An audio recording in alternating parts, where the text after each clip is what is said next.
সানডং পৃথিবীর সবচেয়ে বড় গুহা। এই গুহা এতটাই বড় যে এর ভিতরে একটা নিজস্ব স্বয়ংক্রিয় ইকোসিস্টেম রয়েছে। এর মধ্যে রয়েছে নিজস্ব আবহাওয়া ব্যবস্থা। সাধারণত আকাশে যে মেঘ দেখি, গুহার ভিতরের শত শত মিটার ভূগর্ভে একই মেঘ তৈরি হয়। সানডং এর ভিতরে লুকিয়ে আছে এক অবিচ্ছন্ন আদিম বন আর বিশাল এক ভূগর্ভস্থ নদী। স্বচ্ছ মাছ থেকে শুরু করে রঙিন বানর, এখানে সবই দেখতে পাওয়া যায়। এই গোপন জগতে বাস করছে 250টিরও বেশি উদ্ভিদ ও প্রাণীর প্রজাতি। সম্প্রতি এখানে 7টি নতুন প্রাণীর সন্ধান মিলেছে, যা শুধু এই গুহাতেই পাওয়া যায়। প্রায় 9 কিলোমিটার দীর্ঘ এই গুহার ভিতরে রয়েছে 38.5 মিলিয়ন ঘনমিটার জায়গা এবং এর পথঘাট এতটাই বিশাল যে এখানে 40 তলা উঁচু একটি দালান দাঁড় করানো যাবে। এই স্ট্যালাগমাইটগুলো ঠিক যেন প্রাচীন সুউচ্চ মিনারের মতো মাথা তুলে দাঁড়িয়ে আছে। এই গুহার ভিতরে হাঁটতে হাঁটতে নিজেকে ছোট কোনো কীটপতঙ্গ মনে হওয়া খুবই স্বাভাবিক। পাথর কি কখনো নিজের দিকে নড়তে পারে? সানডং এ এমনও ফাইটোক্রাস্ট পাথর রয়েছে যেগুলো অর্ধজীবন্ত জীবের মতো সূর্যের দিকে এগিয়ে চলে। বিরল প্রজাতির মুক্তা এবং আরও অনেক ইউনিক ফরমেশন এখানে পাওয়া যায়। এটা গঠন হওয়ার পর 30 লক্ষ বছর পৃথিবী এই গুহার অস্তিত্ব সম্পর্কে কিছুই জানত না, যতদিন না পর্যন্ত এটি 2009 সালে ভিয়েতনামে পুরোপুরিভাবে আবিষ্কৃত হয়। এখন আপনারা দেখবেন পৃথিবীর সব থেকে বড় গুহা। নিরাপত্তা ও সংবেদনশীল পরিবেশ রক্ষার জন্য ভ্রমণকারীদের এখানে একক প্রবেশ নিষেধ। এই অভিযান পরিচালনা করে অক্সালাস, যা একমাত্র অনুমোদিত সংস্থা। সানডংয়ে পৌঁছাতে আমরা 9 ঘন্টা ধরে জঙ্গলের মধ্য দিয়ে হাঁটছি এবং এখন আমাদেরকে পৃথিবীর 3য় বৃহত্তম গুহা এন গুহার মধ্য দিয়ে যেতে হবে, যা পৃথিবীর বৃহত্তম গুহার প্রবেশদ্বার হিসেবে কাজ করে। যে কোনো সম্ভাবনার জন্য পুরোপুরিভাবে প্রস্তুত থাকা জরুরি। তাই এই যাত্রা শুরু করার আগে আমরা সানডং এবং তার আশপাশের এলাকা সম্পর্কে গভীরভাবে অনলাইনে গবেষণা করেছি, যাতে আমরা প্রয়োজনীয় সবকিছু জানতে পারি। এখন আমরা গুহার ভেতরের সমুদ্র তটের দিকে যাচ্ছি। শতাব্দীর পর শতাব্দী ধরে পার্শ্ববর্তী নদী থেকে বহমান পানি ধীরে ধীরে এই স্থানটি খোদাই করেছে। ছাদের উচ্চতা 145 মিটার এবং প্রস্থ 200 মিটার। এখানে বন্যার সময় খালি অংশের অধিকাংশই পানির নিচে তলিয়ে যায়। আপনি ওখানের বাস্কেটটি দেখে এটা বুঝতে পারবেন। এখানের পানির স্তর এতটাই বাড়ে যে ওই উঁচু স্থান পর্যন্ত জিনিসপত্র ভাসিয়ে নেয়। আমাদের সামনে থাকা এই মনোমুগ্ধকর হ্রদে গোসল না করে থাকাটা সত্যি অসম্ভব ছিল। সন্ধ্যা নামার সাথে সাথে গুহার ভিতরে পাখিদের ডাক প্রতিধ্বনিত হচ্ছে। এই গুহার নামকরণ করা হয়েছে ভিতরে থাকা সুইফট পাখিদের নামে। তাদের পা দুর্বল এবং ছোট হওয়ায় তারা মাটি থেকে উঠতে পারে না। উড়ার জন্য তাদের উঁচু জায়গা থেকে লাফ দিতে হয়, আর মাটিতে পড়ে গেলে পাখিটির মৃত্যু অবধারিত। এই পাখিটির ভাগ্য খারাপ ছিল, তাই মৃত্যুবরণ করলো। সূর্যোদয়ের সঙ্গে সঙ্গে আমরা সানডংয়ে যাওয়ার জন্য প্রস্তুত। যদি আমরা এই গুহাটিকে একটি পাড়ার সাথে তুলনা করি, তাহলে সানডং তুলনামূলকভাবে একটি বিশাল শহর। এখন আমরা অন্ধকারে এগিয়ে যাব। আমি ভেবে বিস্মিত হচ্ছি সানডংয়ে আমাদের জন্য কি অপেক্ষা করছে। আমরা হেঁটে আগাচ্ছি আর মাটিতে থাকা পোকামাকড় লাফালাফি করছে। এখানের মাটি শত শত বছরের বাদুড়ের বিষটায় ঢেকে আছে। মাথার উপরে অসংখ্য বাদুড় গভীর ঘুমে ঝুলে আছে, কিন্তু তারা বারবার আমাদের উপর বিষটা ফেলছে। তাই উপরের দিকে তাকানো মোটে উচিত হবে না।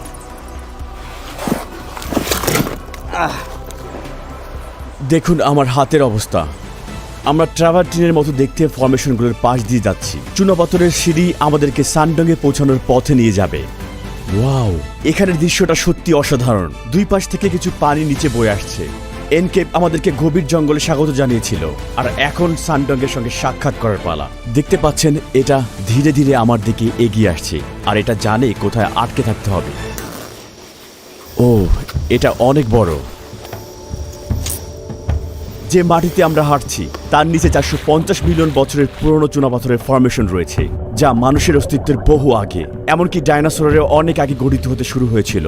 এই ক্যালসিয়াম সমৃদ্ধ চুনাপাথর প্রাচীন সাগরের প্রাণীগুলোর শ্বাস এবং কঙ্কাল নিয়ে গঠিত, যা সমুদ্রের তলায় ডুবে গিয়ে মিলিয়ন বছর ধরে ধীরে ধীরে চাপা পড়ে। তবে যেহেতু ক্যালসিয়াম খুব সহজে অ্যাসিডে দ্রবীভূত হয়, অ্যাসিড বৃষ্টির কারণে চুনাপাথর ধীরে ধীরে ক্ষয় হয় এবং সময়ের সাথে সাথে গুহায় তৈরি হয়। বৃষ্টির পানিতে চুনাপাথর দ্রবীভূত হয়ে পৃথিবীর বৃহত্তম গুহাটি এভাবেই তৈরি হয়েছে। সর্বশেষ একটি চ্যালেঞ্জিং ক্লাইম্ব ডাউন আমাদেরকে সানডংয়ের বিশাল প্রবেশদ্বারে নিয়ে আসে। আমরা যতই ক্রমাগত গভীরে যাচ্ছি, ততই সবাই তাদের হেডলাইট অন করছে। এই পথটি আমাদের হোপ অ্যান্ড ভিশন প্যাসেজে নিয়ে যাবে। এই 9 কিলোমিটার দীর্ঘ গুহায় অনেক কিছুই এক্সপ্লোর করার আছে। আমরা হয়তো নতুন কোনো প্রাণীর অস্তিত্ব আবিষ্কার করে রেকর্ড করতে পারি। এটাই সানডং গুহার প্রবেশদ্বার। দেখতে পাচ্ছেন ওই মানুষগুলোকে কতটা ক্ষুদ্র দেখাচ্ছে। সামান্য কয়েক পা এগিয়ে যেতেই আমরা চারদিকে আশ্চর্যজনক গুহার ফরমেশন দেখতে পাচ্ছি। খনিজ সমৃদ্ধ পানি ছাদ বা দেয়াল বেয়ে নিচে নেমে আসে এবং সময়ের সাথে সাথে এই সুন্দর রিমিস্টন পুলগুলো গঠন করে। এই ঝিঝি পোকা প্রথম প্রাণী হিসেবে আমাদেরকে স্বাগতম জানাচ্ছে। আমরা পাথরের মধ্য দিয়ে এগিয়ে যাচ্ছি। কিছু স্ট্যালাগমাইট তাদের গঠিত খনিজের কারণে স্বচ্ছ সাদা রঙের ঝকঝক করছে। এটা ডায়মন্ডের মতো দেখাচ্ছে। হ্যাঁ, তাই মনে হচ্ছে। এটা ব্রোঞ্জ রঙের একটি বিশাল স্ট্যালাকটাইট, যা জমে যাওয়া জলপ্রপাতের মতো দেখতে। কমলা বাদামি আবার উপস্থিতি চুনা পাথরের মধ্যে লোহা বা অন্যান্য খনিজ মিশে থাকার নির্দেশনা করছে। কিছু স্ট্যালাকটাইট ছাদ থেকে বিচ্ছিন্ন হয়ে পড়েছে এবং ভেঙে মাটিতে পড়েছে। মাঝেরটি একটি ফল্ট লাইন। পৃথিবীর টেকটনিক গতিবিধির কারণে এটি গঠিত হয়েছে। শুধুমাত্র পানি ক্ষয়ের মাধ্যমেই সানডংয়ের এই বিশাল আকার তৈরি হয়নি, বরং টেকটনিক প্লেটগুলোর গতিবিধির কারণে তৈরি ফাটলগুলো পানি প্রবাহ করে আরও গভীরে যাওয়ার পথ তৈরি করে দিয়েছে। গুহার এই অংশে একটি বিশাল নদী রয়েছে। এখানে পড়ে গেলে সাঁতার কাটতে পারবেন না। এখানে পানির স্রোত খুব বেশি। এখানকার অনেক নদী ভারী বৃষ্টি থেকে পানি পায়, তেমন একটি বড় এবং দ্রুত স্রোতের নদী এটি। এটা এখানে কিভাবে জন্ম নিল? আমরা তো গুহার বেশ গভীরে আছি, আর এখানে তো কোনো সূর্যের আলোও নেই। ভারী বন্যা মাটি এবং গাছের ডাল গুহার ভেতরে ভাসিয়ে নিয়ে আসতে পারে, তাই আমরা এখানে একটি অঙ্কুরিত বীজ দেখতে পাচ্ছি। দুঃখের বিষয়, সূর্যের আলো ছাড়া এটা বেশি দিন বাঁচতে পারবে না। বন্যা তার সাথে করে বীজ নিয়ে এসেছে। অন্ধকার এবং আর্দ্রতা পাওয়ায় মাশরুমগুলো এখানে জন্মেছে। ঠিক গতকালই জল এখানে পর্যন্ত উঠে এসেছিল, সঙ্গে করে অনেক কাদা বয়ে এনেছে। এখানে খুব সাম্প্রতিক বন্যা হয়েছে এবং তার ছাপও রয়েছে, এবং বন্যার চিহ্ন এখানে খুবই স্পষ্ট। আমরা এখন হোপ অ্যান্ড ভিশন প্যাসেজে পৌঁছেছি। এটা গুহার সবচেয়ে বড় অংশ। আমরা পৃথিবীর সবচেয়ে বড় স্ট্যালাগমাইটের পাশে দাঁড়িয়ে আছি। এর উচ্চতা ৮০ মিটার। ছাদ থেকে পানি ঝরে এই খনিজগুলোর মাটিতে জমা হতে গড়ে ৮ লক্ষ বছর সময় লেগেছে, এবং ধীরে ধীরে এই বিশাল স্তম্ভাকার স্ট্যালাগমাইট তৈরি হয়েছে। এটি এত বড় হয়েছে কারণ এটি গুহার এমন একটি অংশে বেড়ে উঠেছে যেখানে ছাদটি প্রায় ১৭০ মিটার উঁচু এবং ১৩০ মিটারের বেশি চওড়া। তাই গুহার এই অংশটি একটি ৪০ তলা আকাশচুম্বী ভবন ফিট করার মতো বড়। এমনকি একটি ডাবল ডেকার বিমানও এর মধ্য দিয়ে উঠতে পারে। সামনে অনেক দূরের প্রথম দোলনের দিক থেকে আলো আসতে দেখা যাচ্ছে। ওটাই আমাদের গন্তব্য।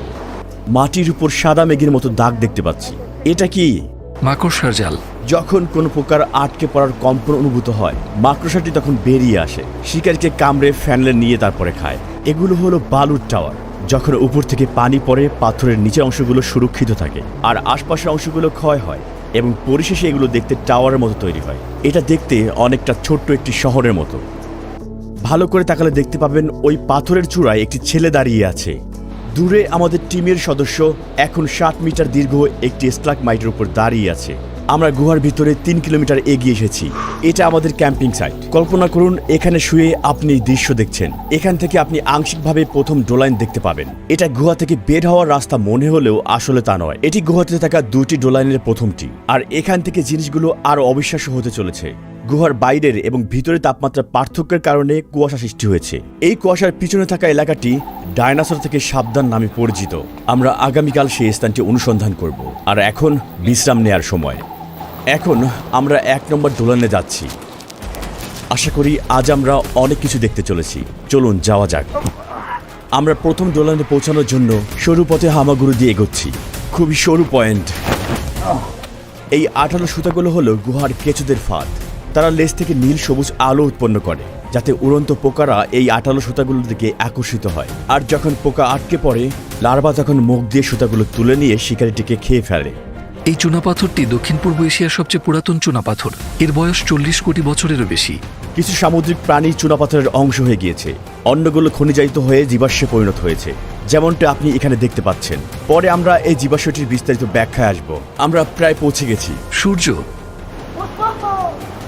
ওয়াহ, উপর থেকে পানির ফোঁটাগুলো মাটিতে পড়তে প্রায় ২০ সেকেন্ডের মতো সময় নিচ্ছে। এই দেয়ালটির উচ্চতা কত? এটা প্রায় ১৪০ মিটার উঁচু। এখানের সবকিছুই বিশাল। উপরে তাকালে গুহার প্রবেশমুখে ঘিরে থাকা রেইন ফরেস্টের গাছগুলো দেখতে পাবেন। কিন্তু এই মুহূর্তে আমরা এখনো মাটির কয়েক মিটার নিচে আছি এবং গুহার ভিতরেই আছি। হাজার হাজার বছর ধরে সনডংয়ের ভিতর দিয়ে প্রবাহিত নদী চুনা পাথরকে ক্ষয় করে ছাদের শক্তি দুর্বল করে ফেলে, যার ফলে এই গর্তটি সৃষ্টি হয়েছে। কিন্তু ছাদটি আর টিকে থাকতে পারেনি, ভেঙে পড়ে, আর এভাবেই এই বিশাল গর্তটি সৃষ্টি হয়েছে। আলো এই শৈবাল এবং মশগুলোকে প্রাণ দিয়েছে। দুপুরে আমরা 2 নম্বর ডো লাইনে যাব, সেটা অনেক আলাদা। আপনারা সেখানে আসল বন্য প্রকৃতি দেখতে পাবেন। কিন্তু তার আগে চলুন এখানে থাকা শেষ দুটি অবিশ্বাস্য ফরমেশনের প্রথমটি দেখে নেই। এটিও একটি স্ট্যালাগমাইট, কিন্তু এটি ভিন্ন ধরনের। এটির অনন্য স্তরিত আকারটি ঝর্ণার কারণে সৃষ্টি হয়েছে। এগুলো ফাইটোকাস্ট ফরমেশন।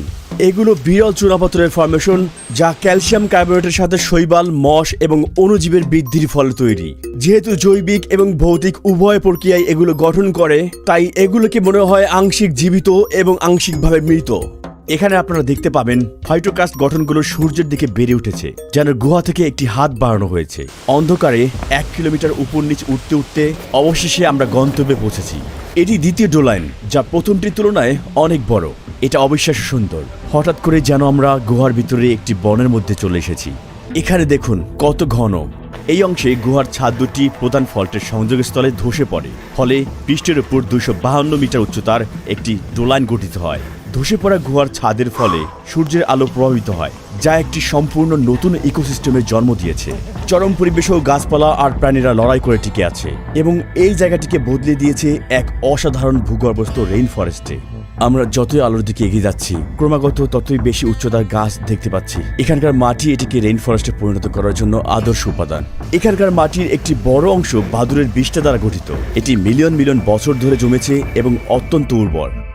এখানকার মাটি গভীর এবং ছোট ছোট গর্তে ভর্তি। প্রতিটি গর্তে একটি করে পোকা রয়েছে। পোকাগুলো এসব গর্তে শিকার ধরার জন্য ফাঁদ তৈরি করেছে। এই জঙ্গলটি বিশাল। জীববিজ্ঞানীরা এই অঞ্চলে 200-টির অধিক গাছের প্রজাতি এবং প্রায় 60-টিরও অধিক প্রাণী খুঁজে পেয়েছেন। গাছে কিছু বানর রয়েছে। এটি হয়তো একমাত্র গুহা যেখানে বানর বাস করে। সাধারণত প্র্যাটম্যাটগুলো তাদের আবাসস্থল হিসেবে গাছকে পছন্দ করে, এবং গুহার পরিবেশ তাদের জন্য উপযুক্ত নয়। তবে এই অসাধারণ গুহাটি কিছু প্রজাতির জন্য নতুন বাসস্থান হিসেবে পরিণত হয়েছে। আমরা একটা সেন্টিপিড দেখতে পেলাম। এছাড়া এই বনে সাপও বাস করে। সত্যি এই বনের শব্দগুলো প্রশান্তিদায়ক। এমনকি যারা 2009 সালে এখানে প্রথম এসেছিলেন, তারা ভেবেছিলেন তারা হয়তো গুহার বাইরে পৌঁছে গেছেন। মনে রাখবেন, আমরা এখনও গুহার মধ্যে আছি। এটি নিজস্ব রেইন ফরেস্ট রয়েছে। উপর থেকে আসা সূর্যালোকের দিকে পৌঁছানোর জন্য সব গাছগুলো সরু কিন্তু লম্বা হয়ে ওঠে। এ কারণে গাছগুলো সাধারণত সরু হয়ে থাকে, কিন্তু তাদের প্রস্থের তুলনায় খুবই লম্বা। কিছু গাছ 40 থেকে 50 মিটার পর্যন্ত উচ্চতায় পৌঁছায়, কারণ গাছগুলো তাদের উচ্চতা বাড়িয়ে সর্বোচ্চ সূর্যালোক শোষণের চেষ্টা করে। এটি একটি শামুকের অবশিষ্টাংশ। বানর এই শামুকগুলো ধরার পর পাথরের সাহায্যে ভাঙে, তারপরে খেয়ে ফেলে। গুহার ভিতরে যেতে যেতে আমরা দেখতে পাই রেড শ্যাঙ্ক বানরের রেখে যাওয়া নানা চিহ্ন। দেখুন এখানে কতগুলো শামুক। এই শামুকগুলোর বেশিরভাগই ভাঙা, যা সম্ভবত বানর খেয়েছে।